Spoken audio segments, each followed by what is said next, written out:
तो हमने रिलेशन के बारे में तो पढ़ लिया, रिलेशन की डेफिनेशन क्या होती है, नंबर ऑफ एलिमेंट्स क्या होते हैं, और एक एग्जांपल से भी समझ लिया। तो अब क्या करते हैं, अब हम कुछ डेफिनेशन है, कुछ टर्म्स है जो हमें पता होनी चाहिए, जिसके बारे में आपसे सवाल पूछे जा सकते हैं, तो उसके बारे में पढ़ते हैं। पर उससे पहले मैं आपको बता देता हूँ कि रिलेशन में जो कुछ सिंबल्स हैं जो आपको पता होने चाहिए। जैसे कि मान लो आपके पास कोई आर है रिलेशन, जिसमें है आपके पास 1, A 2, A और 3, B और 1, B, ऐसा कोई रिलेशन है आपके पास।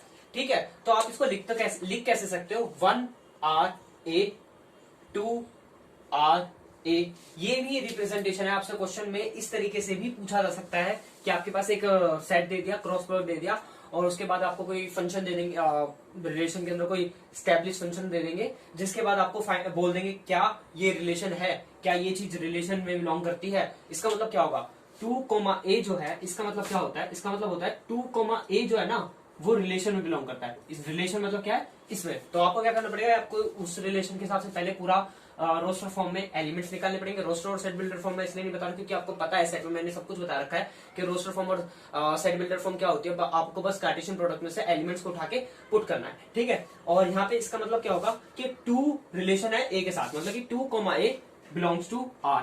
R क्या है, ये वाला सेट है। अगर 2, A इसमें बिलोंग करता है तो वो रिलेशन में है। अगर मैं बोल दूं 3, A 3, ये लिख दू 3R A लिख दू, तो इसका मतलब क्या होगा, 3, A बिलोंग्स टू R करना चाहिए। पर क्या 3, A इस सेट में है, नहीं है, तो वो इसमें बिलोंग नहीं करता। तो ये तो कुछ डेफिनेशंस होगी जो आपको मेरे को बतानी थी कि रिगार्डिंग सेट्स के क्या क्या चीजें होती हैं, ठीक है, रिलेशन में। पर अब मैं कुछ डेफिनेशंस के बारे में बता देता हूं जिससे आपको बाकी चीजें भी क्लियर हो जाए। तो डेफिनेशन क्या है, सबसे पहले हम डोमेन के बारे में पढ़ते हैं। डोमेन क्या होता है सेट के अंदर, डोमेन होता है जो आपके पास कार्टेशियन प्रोडक्ट आ रहा होता है ना, उसमें जो सबसे पहला सेट होता है। मतलब कि हम A क्रॉस B कर रहे होते थे ना, A क्रॉस B कर रहे होते थे, जो भी वैल्यू A सेट की होगी ना, A सेट की वैल्यू जितनी भी उस रिलेशन के अंदर यूज हुई होंगी ना, वो होगा डोमेन। और जितनी भी वैल्यू B सेट की यूज हुई होगी ना उस रिलेशन के अंदर, वो होगा रेंज। ठीक है, ये हो गया डोमेन और रेंज के बारे में कि जो पहला x, जो इस कार्टेशियन प्रोडक्ट में x होगा वो होगा डोमेन, और जो y होगा रेंज आएगा। मतलब जो आंसर आएगा वो रेंज, और जो x होगा वो डोमेन। अब आता है relation on A set. Relation on A set आपको बहुत काम का चीज है, जिसमें आपको A क्रॉस A जो खुद के ही ऊपर क्रॉस प्रोडक्ट करता है। मतलब कि आपके पास एक नॉन एम्प्टी सेट, सबसे पहली बात नॉन एम्प्टी सेट होना चाहिए, क्योंकि मैंने बताया था दो सेट का क्रॉस प्रोडक्ट अगर उनमें से कोई भी एक एम्प्टी हुआ तो क्रॉस प्रोडक्ट भी एम्प्टी आता। तो एम्प्टी के ऊपर तो काम करने की कोई जरूरत है ही नहीं। पर वहीं पे अगर मैं A क्रॉस A की बात करूं तो इसका मतलब क्या होगा कि मेरे पास A क्रॉस A पे काम कर रहे हैं। हम हमारे पास और कोई सेट नहीं होगा। रिलेशन ऑन सेट का मतलब क्या होगा, अगर आपको एक सेट भी दे दिया ना तो इसका मतलब ये है कि हम सेट के ऊपर ही रिलेशन कर रहे हैं। मतलब कि A क्रॉस A, फिर आपको कोई रिलेशन दिया होगा उसके हिसाब से आपको करना पड़ेगा। तो मैं कुछ क्वेश्चंस कराऊंगा अगली वीडियो में, जिससे आपको सब कुछ क्लियर हो जाए कि कैसे कैसे हम रिलेशन के क्वेश्चन करते हैं, ठीक है। तो एक लास्ट कॉन्सेप्ट है जो आपको पता होना चाहिए, इनवर्स ऑफ रिलेशन। इसमें क्या होता है, आपके पास एक रिलेशन गिवन होगा पहले से, आपको एक रिलेशन गिवन होगा। हम रिलेशन को कैसे डिनोट करते हैं, रिलेशन को हम डिनोट करते हैं A, B such that A जो है वो A सेट में बिलोंग कर रहा होगा एंड B जो है वो B सेट में बिलोंग कर रहा होगा, और A और B में कुछ रिश्ता होगा, ठीक है। A और B में कुछ रिश्ता होगा। अगर आप ऐसे लिख दो तो ये ठीक रहेगा, ठीक है। तो इसका मतलब क्या होगा कि आपके पास एक रिलेशन है कार्टेशियन प्रोडक्ट का, ठीक है। ये सब तो मैंने बता दिया अभी कि तो आर इनवर्स का मतलब क्या होता है, रिलेशन इनवर्स का मतलब है आपके पास अभी तक क्या हो रहा था, A क्रॉस B के हिसाब से काम हो रहा था कि A के एलिमेंट्स B में जाते। आर इनवर्स ऑफ रिलेशन का मतलब है कि आपके पास जो सेट होगा ना वो B, A टाइप का होगा, जहां पे A तो A में बिलोंग कर रहा होगा और B जो है वो B में ही बिलोंग कर रहा होगा। मतलब कि बिलोंगनेस तो सेम होगी, बस जो कार्टेशियन प्रोडक्ट होगा ना, वो जो ऑर्डर पेयर होगा वो उल्टा हो जाएगा, ठीक है। जैसा होगा उसका उल्टा हो जाएगा। तो A, B लिखा है वो B, A होगा, और उसको हम आर इनवर्स से डिनोट करेंगे।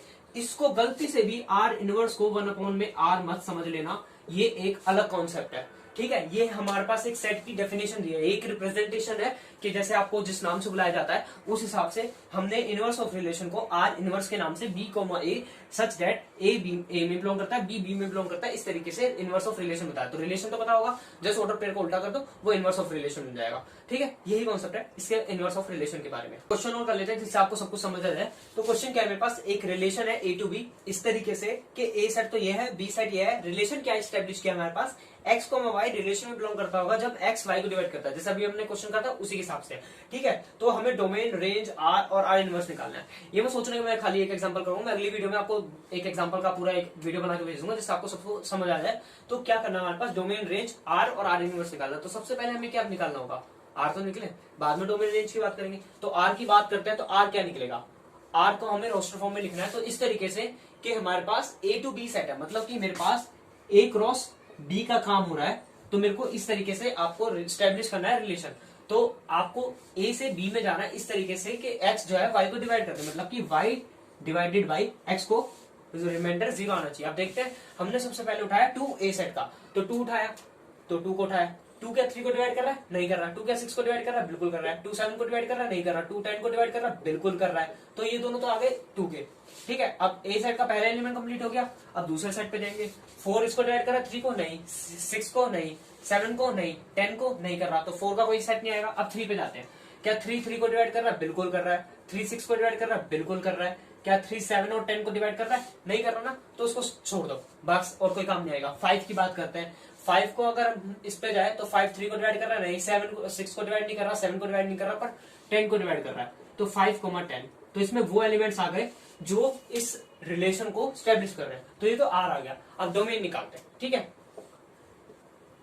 डोमेन हम आर की निकालेंगे, तो डोमेन निकलेगा क्या, डोमेन मैंने डेफिनेशन में क्या बताया था, डोमेन में मैंने बोला था वो एक्स की वैल्यू जो इधर वाली है, ऑर्डर पेयर में पहली वाली वैल्यूज जितनी भी उस रिलेशन के अंदर आ रही है। तो देखते हैं, 2 आ गया, फिर अगले वाले में भी 2 आ रहा है, फिर अगले में 3 आ रहा है, फिर अगले में 3 आ रहा है, फिर 5 आ रहा है। हमने तो ये जानते हैं कि सेट में एलिमेंट्स रिपीट नहीं होते, तो डोमेन तो आ गई वो जो पहले वाले एलिमेंट होंगे। और रेंज भी निकालनी है, तो रेंज क्या होगी इसकी, रेंज बताता हूँ, रेंज क्या होगी, जो राइट हैंड साइड में वैल्यूज आ रही है। 6 आ रहा है, ठीक है 6 पुट कर देंगे। 10 आ रहा है, 10 पुट कर दिया। 3 आ रहा है, 3 पुट कर दिया। 6 दोबारा डाल देंगे, रिपीट हो जाएगा। 10 दोबारा डालेंगे, रिपीट हो जाएगा। तो यहाँ से मेरे पास रेंज और डोमेन आ गया। रेंज की डेफिनेशन पता लगी, जो वाई एलिमेंट होता है जो लास्ट में आ रहा होता है, और ऑर्डर पेयर के, और डोमेन की वैल्यू जो पहले आ रही होती है। अब बात आती है आर इनवर्स की, जो मैंने रिसेंट में बताया। मैंने क्या बताया था, अगर ए कोमा बी आर में बिलोंग कर रहा है, तो B comma A R inverse में बिलोंग कर रहा होगा। तो जितने भी ऑर्डर पेयर होंगे ना, उसको उल्टा कर दो, मतलब कि 2 6 लिखा है तो 6 2 हो जाएगा, 10 2 हो जाएगा, 3 3 का हो जाएगा, 6 3 हो जाएगा, और 10 5 हो जाएगा। जितने भी ऑर्डर पेयर है उन सबको उल्टा कर दोगे तो आपके पास आर इनवर्स निकल जाएगा। ये रिलेशन में आप कुछ एग्जांपल्स बनाऊंगा अगली वीडियो में, जिससे आपको सब कुछ क्लियर हो जाए।